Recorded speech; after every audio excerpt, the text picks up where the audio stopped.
Bueno, ustedes saben, nuestra empresa de ferrocarriles fue descuartizada, no hablemos de privatización. Yo me acuerdo, no sé, usted ha debido vivir también eso, irse desde La Paz hasta Cochabamba en ferrobús, por ejemplo, ¿no? Cosas que se podían.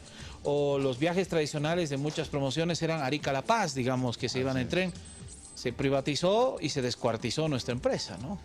Sí, fue realmente escandaloso el proceso de capitalización, como lo llamaron en aquel entonces, porque, mira, nosotros hemos conformado en la Asamblea Legislativa una comisión dedicada solamente a investigar privatizaciones, capitalizaciones, y estamos encontrando barbaridades, ¿no? En el caso ENFE es uno, lanzan la licitación para capitalizar y su propia ley decía de que el objetivo era aumentar el capital de la empresa.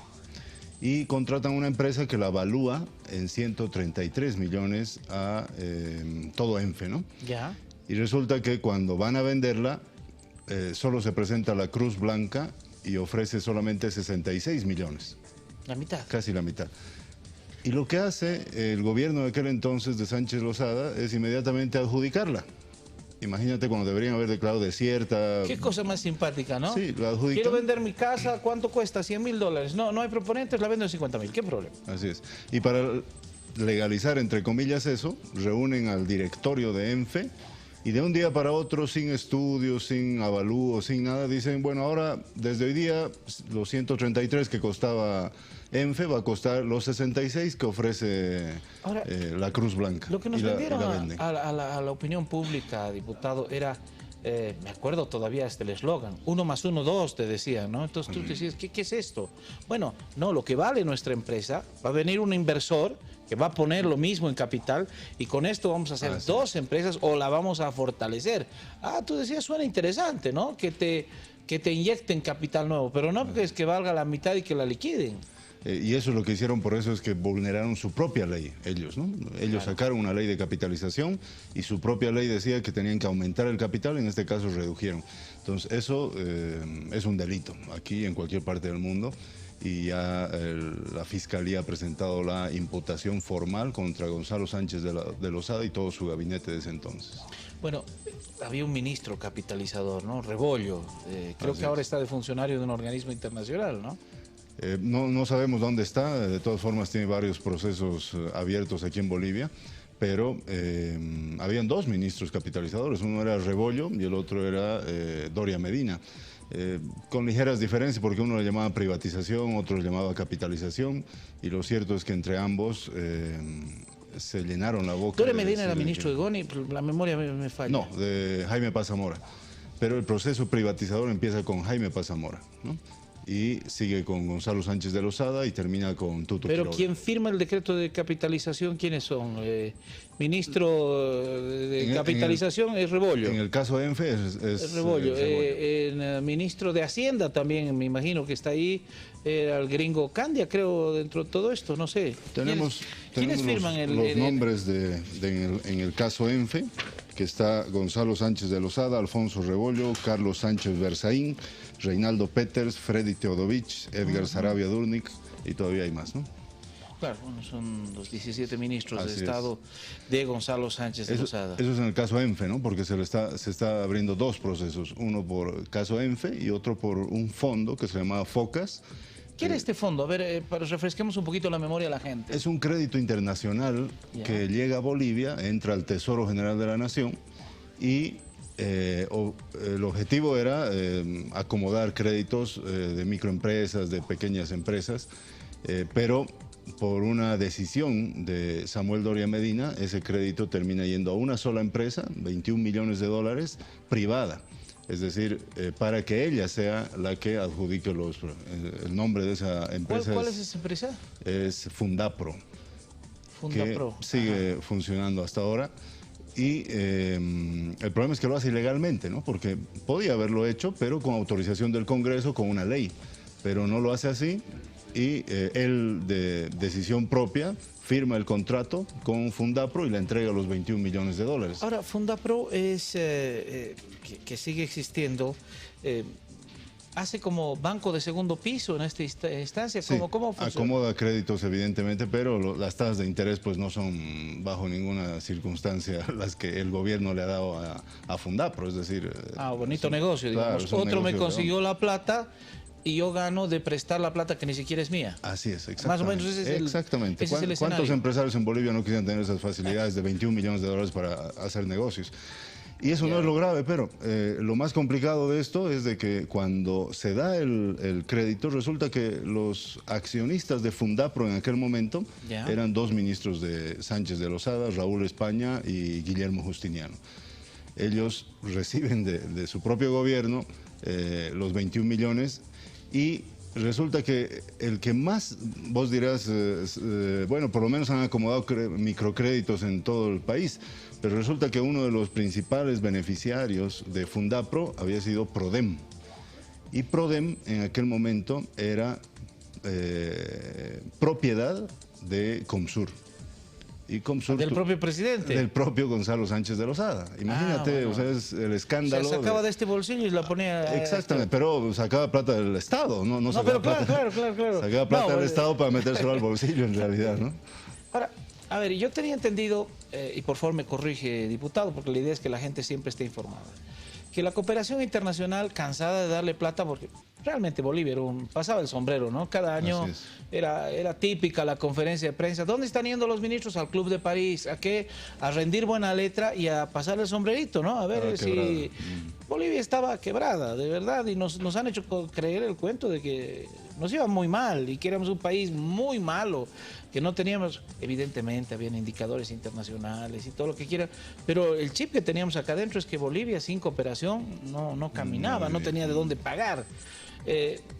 Mucha de esta platita, los cooperantes dicen, ¿sabes qué? Estoy cansado de que tú me pidas para desarrollar el agro y que de pronto pues decides pagar los sueldos de los maestros, ¿no? Porque así de grosero era.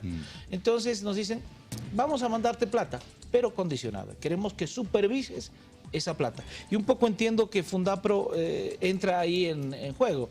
Era platita condicionada al sistema productivo, pero no sabía cómo se había distribuido esto. Yo tenía no sé, pues la idea de que el que fabrica guantes, el carpintero del Alto, esos habían recibido el crédito para fortalecer sus industrias pequeñitas, no que se había destinado a Comsur. No, a Comsur para engrosar, no sé, pues una avioneta al pobre señor, digamos.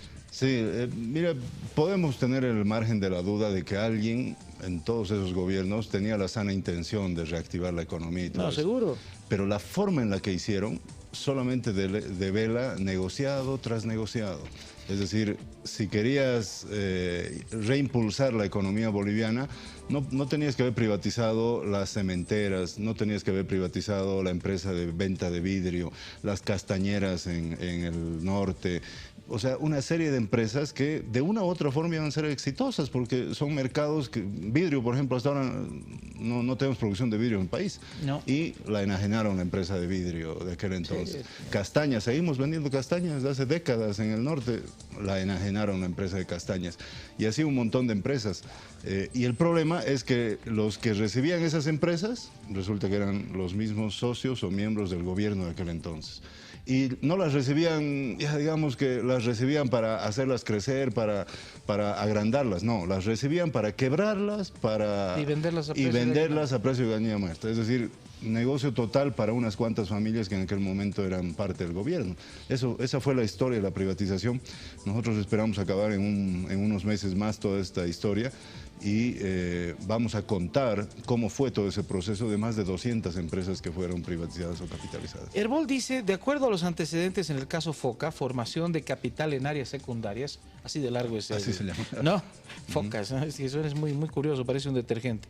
Bolivia recibió financiamiento de Estados Unidos para este proyecto y en su calidad de ministro de Planeamiento en 1992, Samuel Doria Medina, según dice Herbol, dispuso que este dinero pase a la entidad privada, la llamada Fundapro. O sea, lo que usted acaba de mencionarnos, Herbol ratifica esto. Sí, y fue ¿no? totalmente irregular y Doria Medina está diciendo de que esto es invento de la oposición, del oficialismo, que está queriendo perseguir a la oposición. Este es el contrato que se firma entre el gobierno nacional y Fundapro, y los que firman son dos, ¿no? Samuel Doria Medina en su calidad de ministro de Planificación y Raúl España, presidente Fundapro, que después fue el ministro de Sánchez de Lozada, años después. Simplemente con esto traspasa 21 millones de dólares a una empresa privada como es Fundapro, el ministro Doria Medina. Y obviamente era irregular. 3 años después, Sánchez de Lozada, antes de recibir la plata a través de su empresa minera, lo rubrica con un decreto. Y por eso es que no solamente Samuel Doria Medina está implicado aquí, sino todo el gabinete de Sánchez de Lozada. Ahora, Focas cumple el objetivo. Por lo que usted me dice, es que se hizo un análisis de la distribución de la cartera de estos 21 millones de dólares, por Dios, es harta platita. Y hace 20 años atrás era bastante más que ahora, digamos.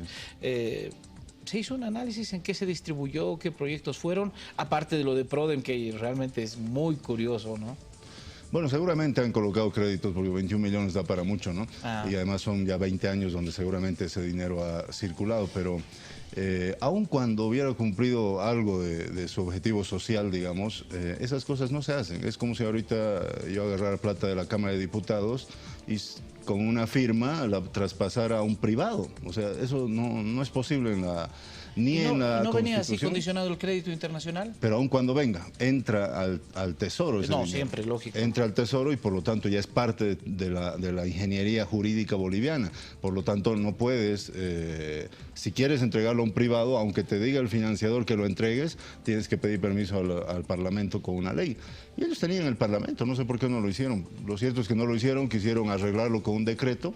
Y bueno, pues el decreto no fue suficiente, tienen que responder ante la ley. Hay varios de estos fondos, de los que, ¿no? El Fondo Social de Emergencia, el Fondo de Empleo, varios vivíamos en emergencia, por Dios, tenían unos nombres así para crear empleo, para mejorar la infraestructura, o sea, para desarrollo alternativo. ¿Cuánta plata hemos recibido en desarrollo alternativo? Y más o menos tenía ese tratamiento, ¿no?